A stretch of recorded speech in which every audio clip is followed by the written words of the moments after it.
आपको लगता है मोसाद जैसी इतनी तेज तर्रार खुफिया एजेंसी विफल हो गई इस हमले की जानकारी देने में हमास? क्या ये इसे आप इजराइल की खुफिया एजेंसी मोसाद का विफलता मानती हैं? इजराइल गवर्नमेंट भारत की फ्रीडम मूवमेंट में कहाँ पर? बिहार की कुछ स्कीम्स का बताएं जिससे कि वुमेन्स के सशक्तिकरण। न्यू एजुकेशन पॉलिसी आ गई है, यस सर। कुछ पॉइंट्स बताइए, इसकी कुछ अच्छाइयाँ बता दें।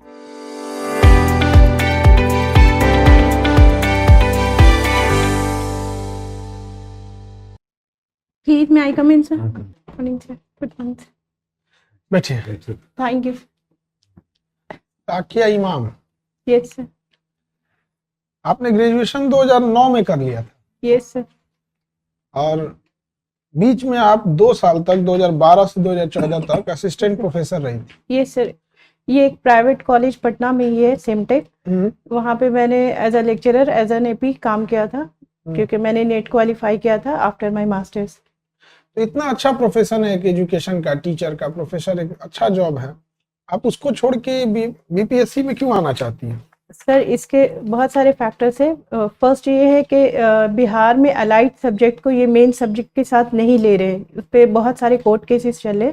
मैंने आफ्टर पीएचडी अप्लाई किया था as an assistant professor in BSUHC, but वहाँ पे वो अलाइड सब्जेक्ट के साथ बायोटेक और बॉटनी ज़ूलॉजी को एक साथ नहीं ले पा रहे, कोर्ट केसेस है। So I switched over to this. और सेकेंड ये है कि I want my job in Patna itself. तो फिर आप पटना के लिए अब जॉब ढूंढ रही हैं, और अगर आप बीपीएससी में सेलेक्ट हो जाइएगा, कोई जरूरी नहीं कि आप यहीं रहिएगा, आपका तो कहीं भी ट्रांसफर डेपुटेशन हो सकता है। Yes sir, not particularly in Patna, I must say कि बिहार में जॉब चाहिए थी। अच्छा, आप बायोटेक से पढ़ी हुई हैं, जी सर। ये बताइए हार्ट अटैक और कार्डियक अरेस्ट में क्या अंतर है?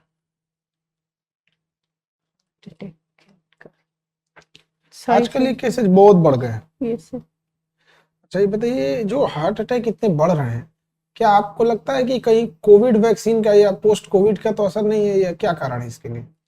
There is no confirmation as such, लेकिन हम एक ये अनुमान लगा सकते हैं कि मे बी कोई साइड इफेक्ट हो वैक्सीन का, क्योंकि उस पर फुली रिसर्च इस तरह का नहीं हुआ। जो एक वैक्सीन का रिसर्च का स्टेजेस होता है, मल्टीपल स्टेजेस, तो उसमें जब ये कोविड-19 की वैक्सीन डेवलप की गई थी तो थोड़ा कम समय में हुआ था वो डेवलप, तो इस कारण से भी। अच्छा, ये बताइए म्यूटेशन क्या होता है? Mutation sir, sudden change in genes is called mutation. Vaccine जो होती है वो इंजेक्शन से कैसे डिफरेंट होती है? एक होता है इंजेक्शन, एक होती है वैक्सीन। Yes sir. दोनों एक काम नहीं करती। जैसे किसी को टाइफाइड हुआ है तो उसे इंजेक्शन देंगे, वैक्सीन नहीं देंगे। Yes sir. तो दोनों सेम है या फिर वर्किंग प्रिंसिपल अलग अलग है दोनों का? सर, इंजेक्शन और वैक्सीन का जहाँ तक मैं गेस कर पा रही हूँ, इंजेक्शन में ये है कि कोई मेडिसिन हम लोग देते हैं डायरेक्ट, लेकिन वैक्सीन में हम लोग एटेन्यूएटेड एंटीबॉडी या एंटीजन प्रोवाइड करते हैं कि जो स्टिमुलेट करता है एंटीबॉडीज़ को, और वो बॉडी में फिर खुद ही वो पूरा प्रोसेस डेवलप होता है to fight against the disease. Precautionary step है वैक्सीन। यस। और इंजेक्शन जो है कि डायरेक्ट क्योर है उसका। अब ज्योग्राफी आपने एज ऑप्शनल आपने बीपीएससी में सेलेक्ट किया। यस। ये बताइए जो तारे बनते हैं, तो तारों का जो निर्माण होता है तो निहारिका से लेके एक लंबा प्रोसेस होता है, उसमें एक स्टेप आता है रेड जाइंट, लाल दानव। तो तारे कब लाल दानव बन जाते हैं? स्टेलर फॉर्मेशन से। तो तारे में लाल दानव बनना तारों की युवा अवस्था को दर्शा रहा है या फिर उसकी बुढ़ापे को दर्शा रहा है? एजिंग प्रोसेस को ही वो शो कर रहा है सर, वो जो रेड जाइंट फॉर्म कर रहा है। अच्छा, सूर्य अभी तारे की अवस्था में है या फिर लाल दानव की अवस्था में, या लाल दानव को क्रॉस कर चुका है? सूर्य परहैप्स सर तारों की। अच्छा, चलिए तारों की अवस्था में। ये बताइए हमारे भारत की उत्तर दिशा में हिमालय पर्वत है, तो हिमालय हमारे लिए बहुत सारी चीजों में बेनिफिशियल होगा। तो ऐसे 4-5 बेनिफिट आप बताइए जो हिमालय से हमें भारत के पूरे एक नॉर्थ इंडिया को मिलता है। सर, हिमालय हमारे नॉर्थ में प्रेजेंट है, और ये हमें साइबेरियन कोल्ड से सेव करता है।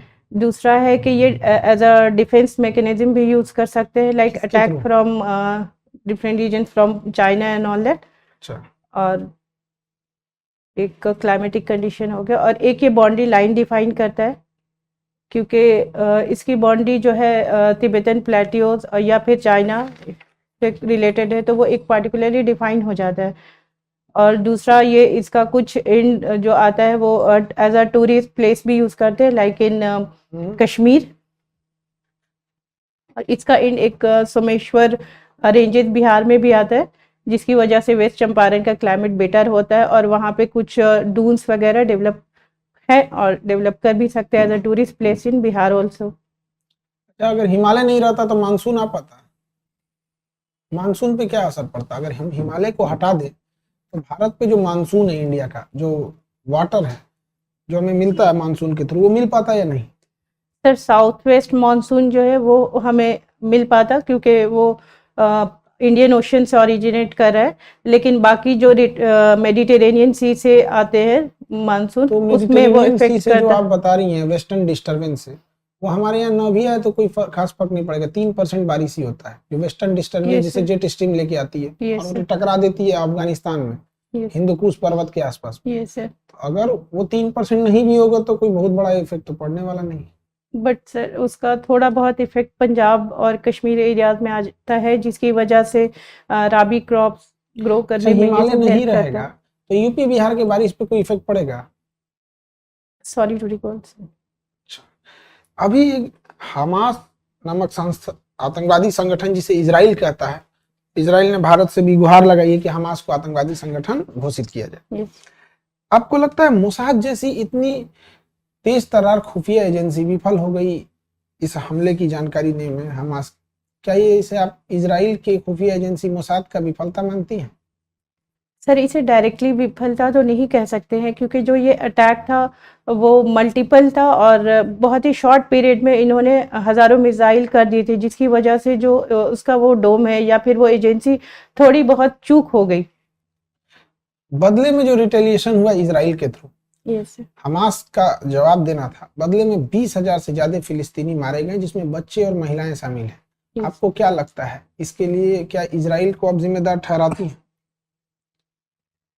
सर, इसको 2-3 प्रोस्पेक्ट से अगर देखेंगे तो इसमें डिफरेंट पॉइंट्स आते हैं। ऑन ह्यूमैनिटेरियन ग्राउंड अगर देखेंगे तो ये कहीं ना कहीं क्रिटिसाइज किया जा सकता है against the Israel, but as a safeguard या एज अ डिफेंसिव मैकेनिज्म जब हम बात करेंगे तो वो उन्होंने हमास के अगेंस्ट में किया, और शायद ये प्रिवेंटिव मेजर्स भी था कि हमास इस तरह का आगे इस तरह का स्टेप नहीं ले सके, जहां तक मैं समझती हूँ सर।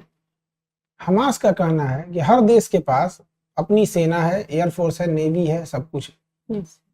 तो फिलिस्तीन के लिए भी जो सेना का काम करती है वो हमास का कहना है उस फिलिस्तीन की सेना है। हमास का कहना है कि अगर आप हमास को भी हटा दे तो फिलिस्तीन के पास तो आर्मी ही नहीं बचेगी। तो सर, उस हिसाब से तो हमास का अपना लॉजिक है कि भाई हमने तो अटैक किया इसमें।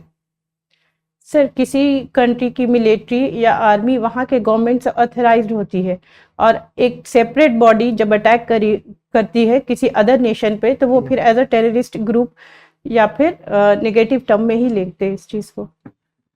भारत को अभी तक गुट निरपेक्ष भारत रहा है, नॉन एलाइजिंग मूवमेंट के थ्रू रहा है जवाहरलाल नेहरू के समय से, जबकि बीच में कई बार ऑफर आए हम लोग को नाटो ज्वाइन करने के लिए। क्या लगता है अगर हम नाटो ज्वाइन कर लेंगे तो हमें बेनिफिट मिलेगा?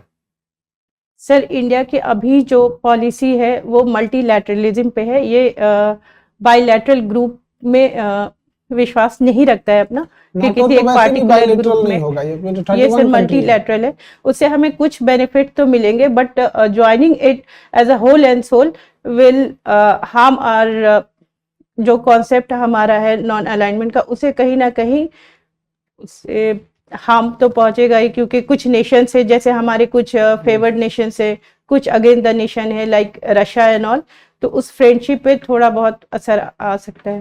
अच्छा, बढ़िया है। ये बताइए, हम लोग ने भारत के नेतृत्व में हम लोगों ने एक संगठन बनाया सार्क।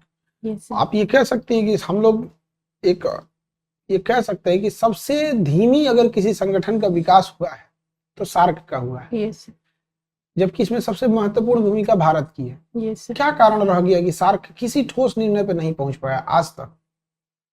सर इसका एक रीज़न ये हो सकता है कि जो इसमें नेशंस है वो बहुत डेवलप नहीं है, दे और डेवलपिंग, और कहीं ना कहीं एंटागनिस्ट पॉलिसीज़ में अपना विश्वास रखते हैं। जैसे कि ये था south Asian association of regional cooperation, लेकिन कोऑपरेशन से ज़्यादा यहाँ पे जो डिफरेंसेस है वो क्रिएट हुए, और कुछ जो पाकिस्तान या फिर इस तरह के जो हमारे नेबरिंग नेशंस है उसके कारण ये उतना डेवलप नहीं कर पाए जिस एम से इसे या जिस ऑब्जेक्टिव के साथ इसे फॉर्म किया गया था। तो एज ए इंडियन आप दूसरे छोटे देशों पे आरोप लगाती हैं, दूसरे छोटे देश जैसे नेपाल, श्रीलंका, भूटान, बांग्लादेश, इनका कहना है कि सार्क देश में भारत अपना धौंस दिखाता है, बिग ब्रदर की रोल में आ जाता है। तो आपको लगता है कि भारत सार्क में बिग ब्रदर के रोल पे है?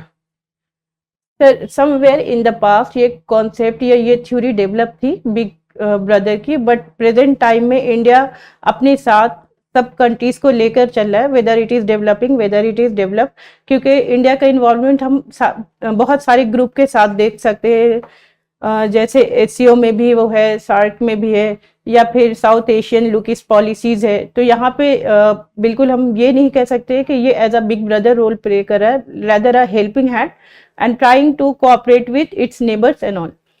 ये बिहार में एथेनॉल ब्लेंडिंग करके एक बड़ा पूरे भारत में एथेनॉल ब्लेंडिंग चल रहा है, बट बिहार में शराब बंद है, ड्राई स्टेट है, बावजूद यहाँ एथेनॉल यानी शराब के कारखानों को बढ़ावा दिया जा रहा है, क्यों? सर इथेनॉल बायोफ्यूल डेवलप करने में भी यूज किया जा सकता है, और शायद हम उसी की तरफ बढ़ रहे हैं। अदर सिंस हम लोग एक ड्राई स्टेट है जहाँ पे लिक्विड तो बैन है, बट इसे एज अ बायोफ्यूल यूज कर सकते हैं। अभी हम लोग एथेनॉल को कितना परसेंट ब्लेंडिंग पे ले जाने वाले हैं? सर हमारा एम है 20%, जबकि और जो डेवलप्ड नेशंस है लाइक ब्राजील तो वहाँ पे 85% है। बाद में हम इसे और आगे करेंगे, अभी हमारा 10 था, 15 हुआ, and we are aimed at 20। ये बताइए, धार्मिक पर्यटन बड़ा तेजी से बढ़ रहा है, अभी इसी क्रम में अयोध्या में एक एयरपोर्ट बनाया जा रहा है, क्या नाम है उस एयरपोर्ट का? Sorry to recall sir. अच्छा, कोई ऐसा देश बताइएगा जो कंप्लीटली उसकी वो धार्मिक पर्यटन ही होता है, वहाँ और कोई पर्यटन नहीं? सऊदी अरेबिया, जहाँ हज के लिए प्रेफर करते हैं लोग, मक्का मदीना। कोई शहर है मक्का और मदीना, कंप्लीट देश। Vatican city, very good. Italy. ये बताइए, फिलिस्तीन मुद्दे का आप अस्थायी कोई समाधान सुझाइएगा? सर इसे ह्यूमैनिटेरियन ग्राउंड पे rather than supporting any particular relation, और किसी ऑफेंसिव या डिफेंसिव मैकेनिज्म को अभी थोड़ा स्विच करके अभी इसे स्टॉप कर देना चाहिए। ये बताइए, भारत में इतने घोटाले क्यों हो जाते? सर इसका बेस कहीं ना कहीं करप्शन है, और लीडर्स या फिर लीडर्स में कहीं ना कहीं वो कमी होती है, जो वो पूरे फुल प्रोस्पेक्ट में चीज़ों को ले नहीं पाते कि इसे एज अ डेवलप्ड लाइक किसी चीज़ को काम करने की पूरी ऑनेस्टी कहीं ना कहीं लैक करती है, या वो खुद में वो काम के मतलब अगेंस्ट द वर्क वो अपना थ्योरी या क्लियर कॉन्सेप्ट नहीं रखते, तो इस वजह से करप्शन है। सेल्फ डेवलपमेंट देखे ब्रिटेन क्यों भाग जाता है? वहाँ की कुछ पॉलिसीज ऐसी है, कुछ सेफ गार्ड मेजर्स हैं जो शायद कोई अदर नेशन की जो पॉलिसीज और गवर्नमेंट है वो वहाँ पे अरेस्ट वगैरह प्रिवेंट करती है, इस वजह से। चलिए बढ़िया सर। बहुत लंबा इंटरव्यू आपका मतलब स्टार्ट हुआ, आप नर्वस हो रही हैं क्या? No sir. घबरा रही हैं, डर के क्यों बोल रही? मुझे लगा शायद अच्छा नहीं, बहुत ज्यादा क्वेश्चन कर दिए। क्वेश्चन तो ठीक है। ये बताइए, अभी हम लोग बात कर रहे थे ऑप्शनल ज्योग्राफी है और एक गैप है आपके कैरियर में, तो उस गैप के लिए तो आपने बताया कि वो चूंकि सब्जेक्ट आपका टैली नहीं कर रहा, लेकिन 2014 के बाद। Yes sir. सर मैंने 2014 के बाद पीएचडी की, तो as such there is no gap in it. अच्छा, आपने 2014 के बाद पीएचडी भी की? यस सर, मैंने नेट गेट क्वालिफाई किया, 2 साल मैंने पटना में ही एज अ लेक्चरर पढ़ाई की। अच्छा, पढ़ाया, और उसके बाद मैंने ये फिर पीएचडी की अपनी। पीएचडी किया, पीएचडी चूंकि नहीं फिर मैंने 2020 में ठीक है ये तो अब तो फिर वही है कि पीएचडी करने का सब आपका बेकार हो गया। पीएचडी किया आपने और आपको रिकॉग्निशन नहीं मिला, नेट भी क्वालिफाई किया, टीचिंग में नहीं गई, आप दूसरी तरफ कैरियर सर्च कर रही हैं, sir knowledge never goes in when. हाँ, जो भी मैंने नॉलेज एक्वायर की है बायोटेक्नोलॉजी से, उसे मैं यूज़ कर सकती हूँ कहीं ना कहीं बिहार के डेवलपमेंट वर्क में। जैसे अगर मैं कहीं यहाँ जॉब पाती हूँ तो फिर उसका यूज़ है कि मैं उस चीज़ को बहुत अच्छे से प्लान कर सकती हूँ कि कौन सा क्रॉप ग्रो किया जाए। जैसे जेनेटिकली मॉडिफाइड है और मेरा पीएचडी था डीएनए सीक्वेंसिंग पे, तो कुछ सीक्वेंसिंग वर्क में भी मैं हेल्प कर सकती हूँ या फिर सजेशंस दे सकती हूँ। अच्छा, हम लोग ज्योग्राफी के बारे में बहुत सी जानकारी आपसे हम दे रहे थे। एक कॉमन चीज़ है अभी कि अगले 3 दिन तक हमारे यहाँ और कोल्ड वेव चलेंगी, ठंडा क्लाइमेट जो है कोल्ड हो जाएगा। ये किस किस बेसिस पर ये फोरकास्ट किया जाता है?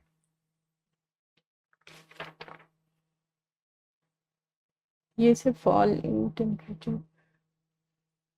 सॉरी। अच्छा, अभी कौन सी विंड आ रही है जिससे ये टेम्परेचर डाउन हो रहा है?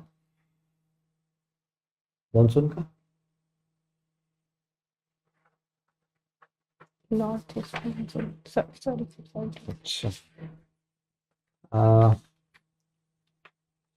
आपने बहुत आप सब्जेक्ट हम लोग शिफ्ट करते हैं। जनरल स्टडीज आपने पढ़ा है, यस हिस्ट्री भी पढ़ा होगा, यस पॉलिटी भी पढ़ा यस। है ना, टेस्ट चेंज करने के लिए। तो अपने एक मोमेंट है। अच्छा, हिस्ट्री के किस पीरियड में आपका स्पेशल इंटरेस्ट कुछ है क्या?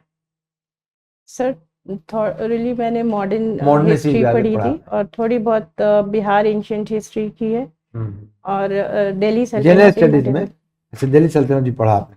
अच्छा, एक दिल्ली सल्तनत पढ़ा है अगर आप, या मॉडर्न हिस्ट्री में बात करें, एक मोमेंट है रेशमी रुमाल, सुना है नाम? रेशमी रुमाल मोमेंट। रेशमी रुमाल, if I can recall it sir, रेशमी रुमाल लाल कुर्ती रिलेटेड विद खान अब्दुल गफ्फार खान। नहीं, सर समथिंग डिफरेंट है रेशमी रुमाल मोमेंट। सर अच्छा, गदर पार्टी का नाम सुना? ये कहाँ सर, फॉर्म हुई थी Ghadar party? San Francisco, San Francisco. Lala Hardayal ने फॉर्म की थी। और किंग महेंद्र ने कहाँ की थी? एग्जाइल गवर्नमेंट भारत की फ्रीडम मूवमेंट में कहाँ फॉर्म? कनाडा में फॉर्म की थी, कुछ वैनकूवर में। महेंद्र प्रताप का नाम सुना है? ये सर अफगानिस्तान में फॉर्म की अफगान थी, है। जिनके नाम पे अलीगढ़ मुस्लिम अलीगढ़ में तो ये यूनिवर्सिटी आप बनाई जा बताइए रही है। कि उस एग्जाइल गवर्नमेंट के प्राइम मिनिस्टर कौन थे? पूरी गवर्नमेंट फॉर्म थी, कैबिनेट फॉर्म था। Yes sir, yes sir, yes. Prime minister कौन थे? परहैप्स महेंद्र नारायण सर, हैं? परहैप्स महेंद्र। वो तो प्रेसिडेंट थे। यस सर, वो प्रेसिडेंट है। खान अब्दुल गफ्फार, सॉरी, वही रेशमी रुमाल के फाउंडर हैं उबैदुल्ला सिंधी। उबैदुल्ला सिंह, सॉरी नाम सुनी है? यस सर, बट मौलाना उबैदुल्ला सिंधी, जिन्होंने एग्जाइल गवर्नमेंट फॉर्म की थी, लड़ते रहे। रेशमी रुमाल क्या था? वो अंग्रेजों के खिलाफ दूसरे कंट्रीज से घूम घूम के फर्स्ट वर्ल्ड वॉर में सपोर्ट लेते थे। और वहाँ पर चूंकि अंग्रेज के जो स्पाइस थे वो भी एक्टिव थे उनकी एक्टिविटीज़ पर। यूरोप में थे, मक्का में जाके लोग रहते थे। तो उन्होंने रेशमी धागे से रुमाल पर खत लिखा था कि अंग्रेजों के खिलाफ वक्त आ गया है कि अब दूसरे कंट्री से मिलके इनको मुल्क से भागा है, और इसके लिए जिहाद छेड़ दिया है। जिहाद उन्होंने छेड़ी थी, जिहाद बोला उन्होंने, अंग्रेजों के खिलाफ जिहाद कर। लेकिन वो लेटर जो है अंग्रेज ऑफिसर को हाथ लग गया, राज खुल गया। तो ये तो खैर हिस्ट्री की बात है, क्योंकि मॉडर्न हिस्ट्री कहा आपने इसलिए हमने छोड़िए, बिहार स्पेसिफिक हिस्ट्री आपने। अच्छा, कॉन्स्टिट्यूशन पे हमने बात। अच्छा, ये बताइए, हमारे कॉन्स्टिट्यूशन में एक प्रोविजन है जुडिशियल रिव्यू। यस सर, कहाँ है? ये sir judicial review as such कहीं मेंशन नहीं है, बट आर्टिकल 13 से हमें ये एक सोर्स है जिसे हमें पता चलता है जुडिशियल रिव्यू प्रोसेस, जिसमें अगर लेजिस्लेशन के अमेंडमेंट्स या कुछ रूल्स हैं उनमें चेंजेस लाने होते हैं तो जुडिशियल रिव्यू के थ्रू हम ला सकते हैं, like judiciary changes that legislation through judicial review. ये तो जुडिशियली चेंजेस लाने के लिए, और जुडिशियल रिव्यू का जो प्रोविजन है वो किस लिए है? Sir as far as I can guess के judicial review itself defined के review in the process of legislation, और जिसे फिर वो बाद में जुडिशियल ओवररीच के टर्म में डेवलप हो जाता है if there is excess interference of judiciary in legislations और पार्लियामेंट्री प्रिविलेजेस। एक्सेस इंटरफेरेंस को क्या कहते हैं? Judicial overreach. Overreach. Yes sir. Judicial activism. First process is judicial review, which is through Article 30. Then, if there is some more interference and ordained by the judiciary, then it is judicial activities. But if the boundary line or there is separation of power is disturbed, then it is judicial overreach. Judicial terrorism कब? Sorry. पूरा activism, चलिए वो तो layers के लिए है। अच्छा ये बताइए आप हिंदी बिहार में आपने बताया कि हम बिहार स्पेसिफिक हिस्ट्री पढ़ा। Yes sir. बिहार पढ़ा है ना? Yes sir.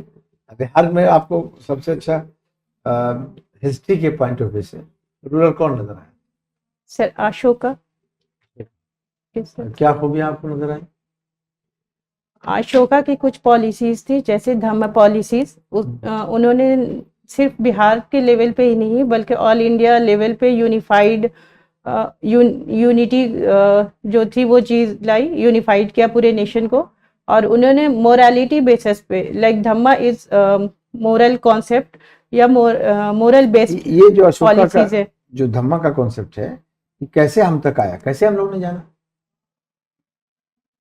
Sir Ashoka pillars हाँ। के थ्रू, जिसपे इंस्क्रिप्शन है, उसके थ्रू Inscription। धम्मा पॉलिसीज। तो अशोकन पिलर से कैसे पता चला कि ये अशोका का इंस्क्रिप्शन है, या धम्मा जो प्रोपोगेट कर रहा है वो अशोका ही है? कहाँ से पता चला? कोई और है? आप हिस्ट्री अगर पढ़ी होंगी तो बहुत दिन तक लोग जानते ही नहीं थे कि इंस्क्रिप्शन ये धम्मा ये किसका है। किसी एक स्पेसिफिक इंस्क्रिप्शन से ये रिवील हुआ। ये सर बहुत सारे ऐसे पिलर्स हैं, I am not able to recall that name, जिसपे अशोका नेम भी मेंशन है, और उनका नाम महाप्रियदासी, देवता के देवों के प्रिय, इस नाम से है, जिससे एक कोई इंस्क्रिप्शन है जिसमें सब नाम है? पिलर 30 अशोक प्रियदर्शी, महादेवता, जितना नाम Ashoka, Yes, sir. Last Kalinga में was- अशोका। अशोका, उसी से पता चला कि यही अशोका है जिसका नाम। जिससे उनके पिलर्स के थ्रू। अच्छा, तो उसने मेनली किस, जो अशोका धम्मा है उसमें मेनली किस रिलीजन को प्रोपोगेट किया? उन्होंने बुद्धिस्ट रिलीजन को तो प्रोपेगेट बुद्धिज्म की फिलॉसफी क्या है? बुद्धिज्म की पॉलिसीज जो है वो 8 philosophy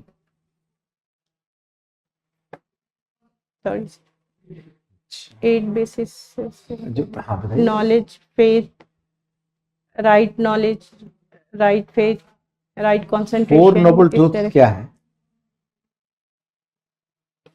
sorry, of Buddhism? Yes, knowledge, four noble truths.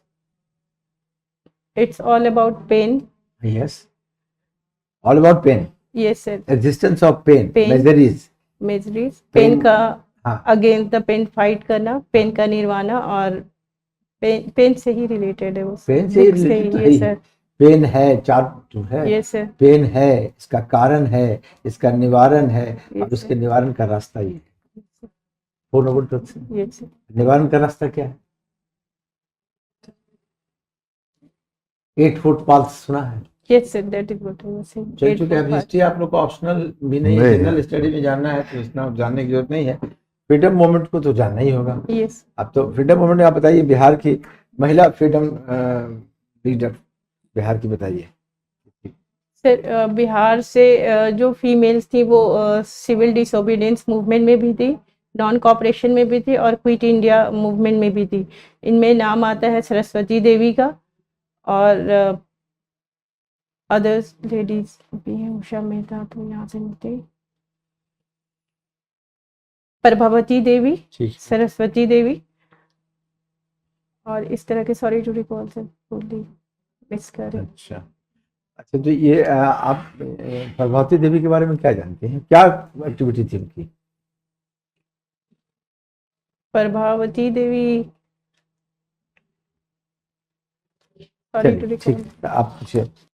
अच्छा, कंटिनेंटल ड्रिफ्ट यस सर। के बारे में बताएंगे, कुछ है idea? Yes sir, continental drift theory Wagner ने दी थी, और ये जो थ्योरी थी कि वो जो कॉन्टिनेंट प्लेट्स है वो मूव करती है ओशन के ऊपर, और फिर 7 मेजर प्लेट्स, और इस तरह का फिर कॉन्टिनेंट डिवीजन किया था। बिहार की कुछ स्कीम्स का बताएं जिससे कि वुमेन्स के सशक्तिकरण। यस सर, ये 7 निश्चय 1 में भी मेंशन थी और 7 निश्चय 2 में भी किया गया है। सशक्त पहले तो आरक्षण 7 निश्चय 1 में था, और सेकंड में था सशक्त महिला के बारे में, और इस तरह की बहुत सारी है, जैसे कि सिविल सर्विसेज प्रोत्साहना स्कीम लाई है इस गवर्नमेंट ने, जिसमें 50,000 रुपीज़ फॉर प्रीलिमिनरी देते हैं, और इसी तरह फिर हमारा 50% रिजर्वेशन इन लोकल गवर्नमेंट है। फिर कुछ सीट्स मेयर और डिप्टी मेयर के लिए रिजर्व्ड है for females, and there are. ये जीविका का नाम सुनी है? Yes sir. क्या है ये बिहार रूरल सोसाइटी के बेसिस पे ये प्रोजेक्ट लाया गया था, जिसमें फीमेल का सेल्फ हेल्प ग्रुप में डेवलप करते हैं, जो फिर विलेज ऑर्गेनाइजेशन में डेवलप होती है। और इस तरह से बहुत सारी, जैसे जीविका दीदी कॉन्सेप्ट लाया गया, लखपति दीदी कॉन्सेप्ट इसमें लाया गया, इस तरह से। और ये अभी जो रिजर्वेशन दिया गया सेंसस के बाद, कास्ट सेंसस के बाद, क्या उसमें चेंज हुआ? Sir, on the basis of the population of different caste in Bihar, there has been there is a provision brought कि इस रिजर्वेशन को 75% कर दिया जाए, इंक्लूडिंग EWS, which is 10%. तो on the basis of population it has been done so. Cloud burst क्या है? Sorry to recall. Plant है कि कोई प्लांट है, उसका एज कैसे पता चलेगा? रिंग काउंटिंग से सर। सिक्योरिटी काउंसिल में 5 जो कंट्रीज है उनको वीटो दिया गया है। Yes sir. क्या ये आपको लगता है कि सही है? सर, जिस समय में यूएन का फॉर्मेशन हुआ था और जिस टाइम में यूएनएससी बनी थी, तो वहाँ पे ये 5 पावरफुल नेशंस पे बाइपोलर कॉन्सेप्ट था। एक ग्रुप यूएस की थी और एक ग्रुप रशिया की थी, तो उस बेसिस पे ये बनाया गया था। But at present time there are other nations also like India, which is very potential candidate for UNHC permanent membership. क्या ये जरूरी है? ऐसा नहीं हो सकता परमानेंट मेंबर रहे ही नहीं, वीटो पावर नहीं रहे? सर, कुछ पार्टिकुलर नेशंस होते हैं जिसकी वजह से अदर जो डेवलपिंग नेशंस हैं या थर्ड वर्ल्ड कंट्रीज है, तो उनके प्रोग्रेस के लिए जो फंड्स होंगे या फिर जो पॉलिसीज वहाँ आएगी, तो वो डेवलप नेशंस के through as a cooperative society या एज अ कॉर्पोरेशन बेसिस पे डेवलप कर सकते हैं। तो बिहार की कुछ योजनाएं बताएं जो रोल मॉडल के रूप में लिया गया है। सर, जल जीवन हरियाली मिशन, इसका मेंशन अभी COP28 में वंदना प्रियदर्शी ने भी किया था, जिसके बेसिस पे पूरे ऑल ओवर इंडिया ये काफ़ी अप्रिशिएट किया जा रहा है, क्योंकि जो इसमें मेजर्स थे सैपलिंग के लाइक 5 करोड़ एंड ऑल, वो कंप्लीट कर दिए गए टाइम बिफोर द टाइम, और ये ग्रीनरी के साथ साथ वाटर कंजर्वेशन में भी हेल्प कर रहे हैं। अच्छा, ये एक्सपोर्टेड? Yes sir. क्या है ये ब्लैक होल को रीड करने के लिए इंडिया के थ्रू ये लॉन्च किया गया एक्सपोसैट, एक्सप्लोरिमेटेड सैटेलाइट। चलिए सब कुछ। शाकिया बताइए, शाकिया का अर्थ क्या है, meaning of your name? Sir, it is pronounced as Shayka and it means passionate. क्या वो तो शायद हम देख रहे हैं आपकी हॉबीज में स्पेंडिंग टाइम विथ एल्डर्स, बहुत बढ़िया अच्छी आदत आपकी है। क्यों है ऐसा? कारण कुछ घटना बताइए या ऐसा कुछ? इसके जहाँ तक मैंने मतलब अपने अंदर देखा है, क्योंकि as a student I used to be always busy, और एज अ कैरियर ओरिएंटेड मैं हमेशा बिजी होती हूँ। तो जो फिर मुझे टाइम मिलता है other than my duties and my own thing, तो मैं बड़ों के साथ स्पेंड करती हूँ। ये मुझे उनसे दूसरी चीज़ ये है कि मुझे उनसे बहुत कुछ एक्सपीरियंस लर्न करने को मिलता है, लाइक पोलाइटनेस, और उनकी जो लाइफ एक्सपीरियंस होती है जब वो शेयर करते हैं, तो वो चीज़ मुझे कहीं ना कहीं बहुत हेल्पफुल होती है, जिससे मैं अपने बच्चों में वो कैरी ओवर कर सकती हूँ चीज़ों को। बहुत अच्छी आदत है। और आज का जनरेशन बुजुर्गों से दूर रहना चाहता है, कहता है कि नहीं हम तो बोर हो जाते हैं बुजुर्ग के साथ। उनके एक्सपीरियंसेस हमारे लिए बहुत काम के मायने होते रखती हैं, है। जो हम अपनी नेक्स्ट जनरेशन को स्विच कर सकते हैं। Like I am a mother also, तो उस चीज़ को मैं आगे में ओल्ड कैरी ओवर एज कर सकती होम काफी बढ़ रहे हैं, हूँ। यस, क्यों? क्या बेसिक कारण 2-3 से इसका पॉइंट बता दीजिए। इसका बेसिक कारण एक ये है सर कि आज की विमेन भी वो काफ़ी करियर ओरिएंटेड है। तो जो एक फैमिली कॉन्सेप्ट होती है, मोस्टली न्यूक्लियर फैमिली कॉन्सेप्ट होती है, जिसमें grand parents at the maximum, grand parents और पेरेंट्स और बच्चे होते हैं। बट ना फीमेल के पास टाइम होता है टू केयर अबाउट, ना मेल के पास टाइम है।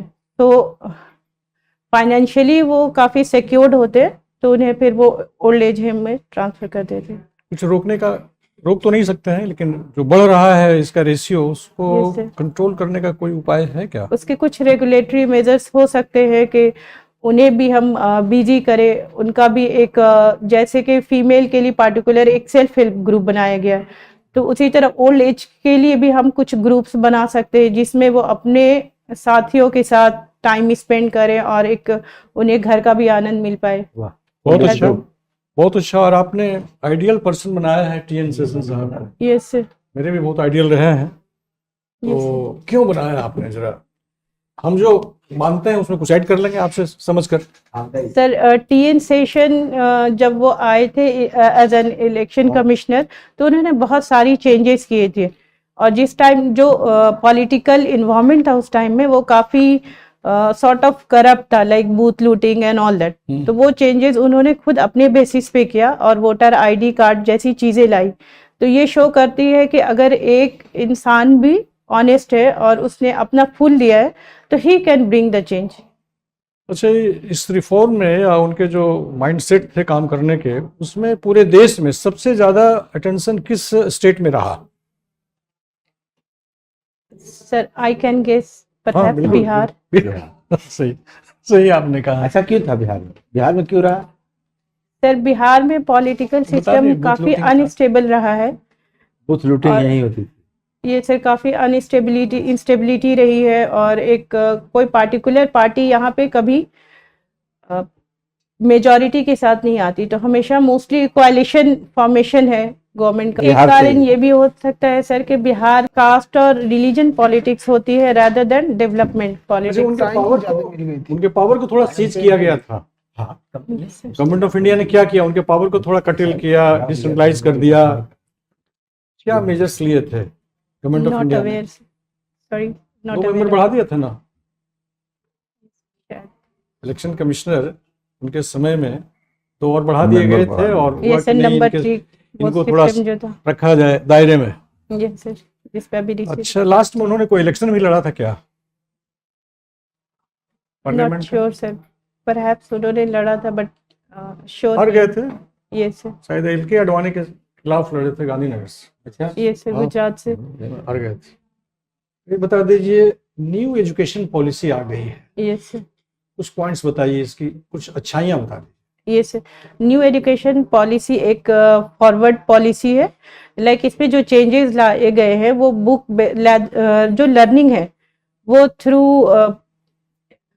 स्किल है। जैसे इसमें जो कॉन्सेप्ट है वो 5+3+3+4 है। कुछ ईयर्स बच्चों के जो फर्स्ट 3 ईयर्स है वो बुक से रिलेटेड नहीं है, रैदर ओरिएंटेड है, लर्निंग ओरिएंटेड है। और आगे की जो पढ़ाई एक चेंजेस इसमें और है, जैसे बीएड लाया गया है तो वो +2 के बाद ही इंटीग्रेटेड 4 इयर्स कोर्स है। रीजनल लैंग्वेज के बारे में भी इसमें कुछ कहा गया है क्या? यस सर, रीजनल लैंग्वेज वो सेकंड पॉइंट है। तो रीजनल लैंग्वेज के जो लर्निंग है उसमें बच्चे जो है वो इजीली लर्न कर पाते हैं चीज़ों को जब वो छोटे होते हैं, क्योंकि जब वो घर में बोलना सीखते हैं तो हम जनरली अपनी लोकल लैंग्वेज या रीजनल लैंग्वेज में बात करते हैं, तो उनमें वो लर्निंग के मतलब लर्निंग के लिए उनमें जो प्रोसेस है, जो क्यूरियोसिटी है वो बढ़ेगी, जिसकी वजह से उनका डेवलपमेंट और लर्निंग, और वो स्कूल जाने से कतराएंगे नहीं, उनका एक फ्रेंडली होगा। करेक्ट। इस पॉलिसी में कुछ ऐसे चीज रह गए हैं जो आपके जहन में आते हैं कि इसको ऐड किया जाता तो बहुत ज्यादा पॉपुलर होता, कुछ आपके विचार में है ऐसे? जैसे सर इन्होंने एमफिल को कट किया है, डायरेक्ट मास्टर्स के बाद इन्होंने पीएचडी की है, तो जो पहले से लोग एमफिल हैं कहाँ जाएंगे? उनमें कुछ ना कुछ फिर वो नेगेटिविटी आएगी, या फिर उनकी डिग्री का शायद कोई यूज नहीं हो पाए, इस तरह की चीजें। अभी शिक्षा विभाग द्वारा बहुत से कार्यक्रम चल रहे हैं बच्चों के उत्थान के लिए, शैक्षणिक विकास के लिए। कुछ योजनाओं का नाम बताइए, सर्व क्योंकि आपने शिक्षा शिक्षा विभाग ऑप्ट किया है, ये शिक्षा सर, सेवा, ये सर। बता दीजिए कुछ। सर्व शिक्षा अभियान जो बहुत पूरे पुराना है। इंडिया में है, बहुत पुराना चल रहा है। और सर्व शिक्षा अभियान में कोई अंशदान भी है भारत सरकार का, ये सर है ना? जो 81st अमेंडमेंट से आई थी, लाइक राइट टू एजुकेशन, जिसे डाला गया था। आजादी के बाद शिक्षा मंत्री कौन हुए थे प्रथम? मौलाना अबुल कलाम आजाद। उनकी कोई पुस्तक का नाम बताइए। अल हिलाल। और अल हिलाल और लेलाल पुस्तक है, नॉवेल, नॉवेल है, नॉवेल या बहुत इम्पोर्टेंट कुछ बुक का ना नाम पुस्तक है ना नॉवेल है, वीकली न्यूज़पेपर है। यस सर, अल हिलाल। अल हिलाल बिजली फ्रीडम पर कोई नाम है ना? वीकली न्यूज़ उनके बुक का नाम कोई फ्रीडम है लास्ट में, तो freedom struggle, India freedom struggle, हैं? अरे India means freedom. India means आपको फ्रीडम, याद सॉरी है? सर। कोई यस सर। कोई बात नहीं है। और ये बता दीजिए लास्ट में कि मैडम फातिमा बीवी यस सर। का नाम सुना? Yes sir. क्या थी? First female justice of India. कहाँ? High court, supreme court? High court, supreme court में। Supreme court. चलिए, थैंक यू। बहुत बढ़िया है। चलिए, आपका इंटरव्यू ओवर हुआ ना। आई कांटेक्ट एक चीज देखिए, आप जब आप आंसर नहीं दे पा रही थी तभी आपका आई कांटेक्ट खराब हो रहा था। जैसे हिमालय के बारे में आप बोली, मानसून को सबसे जरूरी मानसून में है, जो इंडियन ओशियन से जो आती है मानसून, ह्यूमिडिटी होती है, वहाँ से वो टकराता नहीं है, रिवर्स करती है उसे। बेस्ट पार्ट है वो। Yes sir. अब सोचिए, वो टकराता है तो मानसून से वहां बारिश होती है, जिस वजह से वहां की जमीन फर्टाइल है, खेती अच्छी होती है, और वहीं से जनसंख्या बढ़ते आई, और ये सदियों से आ रही है, इसीलिए यूपी बिहार बंगाल की जनसंख्या इतनी है। Gangetic plains. वरना फिर वो मानसून तो आती है, अरावली रास्ते में मिलता है, अरावली रोकती नहीं, राजस्थान की कहाँ आबादी है कोई। तो एक मेजर चीज है यहाँ पे, इसलिए हम दोबारा रोक के यूपी बिहार भी पूछे। यस। ठीक है, तो एक्चुअली ज्योग्राफी, और जिसमें आप नहीं फंस रही हैं, जिसमें आपका क्वेश्चन में थोड़ा सा फंस जा रही थी, उसमें आपका आई कांटेक्ट थोड़ा सा लूज हो रहा था। दूसरा, जब आप आई ना तो चेयर पे बैठने के लिए एकदम आतुर थी।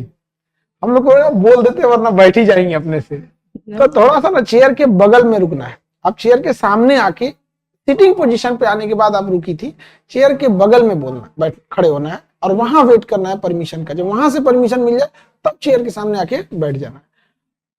जहां क्वेश्चन फंस रही थी या लंबा हो रहा था, वहां आप घबराने लग रही थी, जैसे फिलिस्तीन वाले इशू पे। दुनिया नहीं संभाल पाई तो अभी आपका इतना, आपको क्या लगता है 2 लाइन के आंसर में आपका समझ जाएगा फिलिस्तीन का मामला। यस। एक अपने मन से सोच के देखिए, कोई छोटा मोटा तो है नहीं यहाँ पे। एक्सट्रीमिस्ट जो हो गया ना, एक्सट्रीम, वो उनका कहना है कि हम सिंगल इजराइल लेंगे, इनका कहना हम सिंगल फिलिस्तीन लेंगे। यहाँ पर तो अरब देश, हमारे हमसे ज्यादा रिस्पॉन्सिबिलिटी किसकी है? अरबों की, जो उसके नेबरिंग कंट्री। हाँ, नेबरिंग कंट्री की है। और आप खुद से सोच के देखिए, कोई मुद्दा इतने सालों से 50 साल से अटका है, तो छोटा मोटा तो होगा नहीं, तो उसमें घबराइए नहीं। और एक और चीज, आप क्वेश्चन खत्म होने से पहले आंसर देना सोचने लग रही थी, जिसके आंसर आपको पता थे, क्वेश्चन खत्म होने से पहले एक आध क्वेश्चन में आप आंसर दे दी, बाकी कोई दिक्कत नहीं। आप